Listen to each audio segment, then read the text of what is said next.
আমাদের ক্যামেরাটা লাগিয়ে রাখতে হয় নাকি এটা? সেফটির জন্য আর এমনি ব্লগ ভিডিও করি। এই র্যাপিডো থেকেই দেয় হয়তো। না না, আচ্ছা আচ্ছা।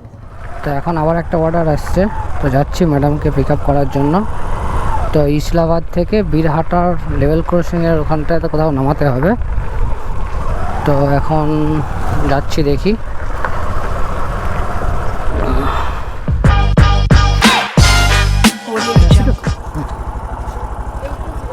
এক মিনিট, এদিকে যেতে হবে তো? এদিকে? ব্যাগটা সামনে নিয়ে নিই। হ্যাঁ, নিয়ে নিচ্ছি।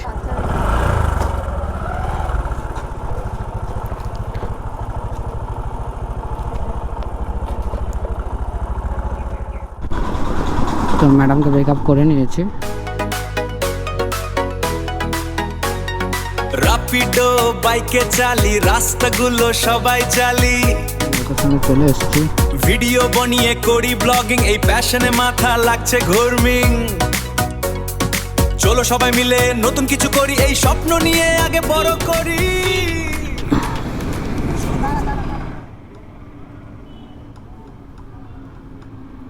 দিচ্ছি দাও না। হ্যাঁ, দিচ্ছি। 22 টাকা। আমাদের ক্যামেরাটা লাগিয়ে রাখতে হয় নাকি এটা? সেফটির জন্য আর এমনি ব্লগ ভিডিও করি। ও আচ্ছা, ব্লগ। আমি হয়তো এই র্যাপিডো থেকেই দেয় হয়তো। না না, আচ্ছা আচ্ছা। ছেলেদেরকে তো সমস্যা নেই না, মেয়েদেরকে নিয়ে যাওয়া প্রচণ্ড সমস্যার ব্যাপার। কোথায় কোথাও কি আগে নেমে পড়বে, কি ঘটনা ঘটে যাবে, তারপরে তার বাড়ির লোক র্যাপিডোতে কমপ্লেন করবে। এই সমস্যাটা প্রচুর সমস্যা আছে, এটা একটা। A few moments later.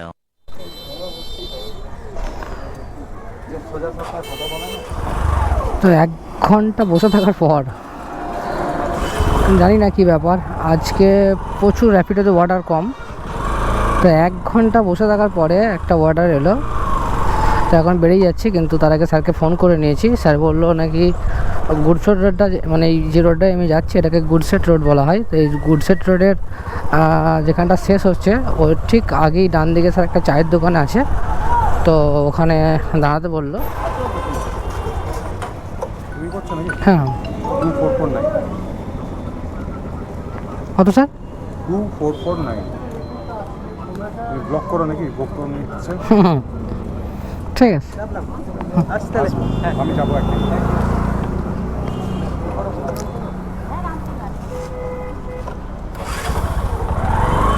Yeah, the RTO rider on the beat, you know the vibe. এই কলকাতার রাস্তায় আমার র্যাপিডো চলে, ট্রাফিকের ভিড়েও আমার লেন্স কথা বলে। তো এখন পিক আপ করে নিয়েছি। এখন করজন গেটটা ধরতে হবে, করজন গেট থেকে ডান দিকে যেতে হবে, যেটা গুগল ম্যাপ যেটা দেখাচ্ছে আর কি। কাস্টমারের যে ড্রপ লোকেশন আছে এখান থেকে আর 280 মিটার মানে চলে এসেছি প্রায়। তো এখান থেকে কোনো একটা গলি আছে যেখান থেকে আমাকে বাঁ দিকে ঢুকতে হবে, তারপর সে লোকেশন পাবো।